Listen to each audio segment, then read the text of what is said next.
سلام بچه‌ها، اومدیم امروز براتون یه دونه خنک کننده گوشی براتون بسازیم.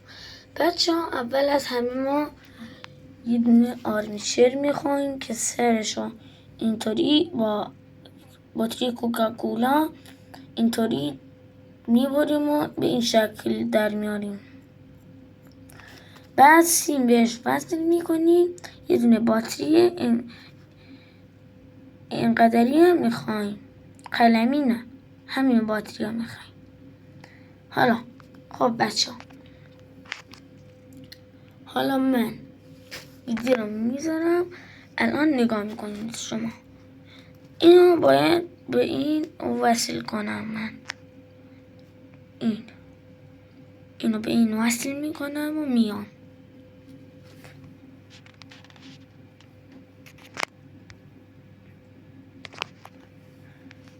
اینو به این باید وصل بکنیم و تمام.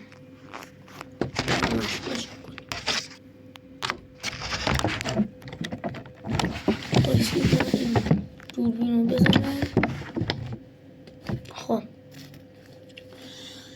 بدون چسب حرارتی هم میخوایم که اینطوری باشه.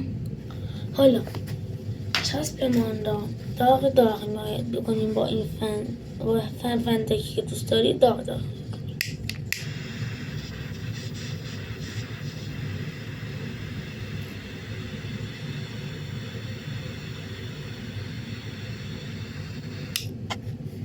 خب بعدی که چسب رو داغ کردیم یک کمی میزنیم به این، یک کم، نه زیاد بریزیم کار نمیکنه.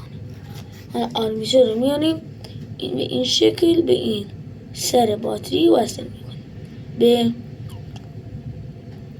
مثبت به منفی، فکر کنم به منفی، هر جا مثبت منفی چیزی وصلش کنیم. خب اینا اینطوری، نه اشتباه کردیم بچه ها باید اینا یکم دیگه داغ کنیم.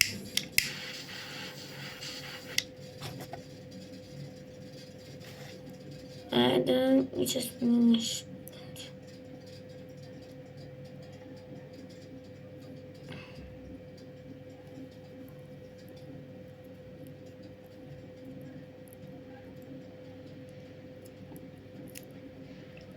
یکم دیگه باید داغش کنیم.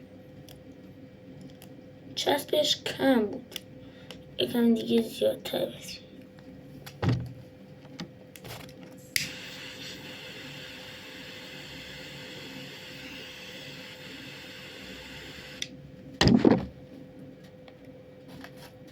اینو میچسبونیم اول.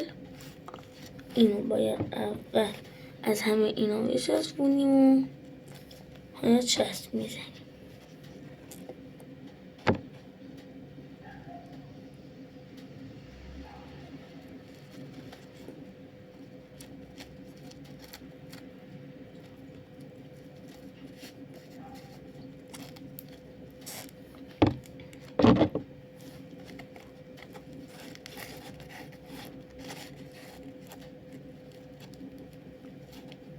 اینطوری سفتش کنیم این شکل.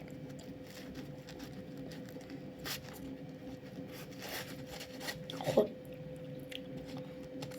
حالا اینو که میزنی کار میکنه. بیا این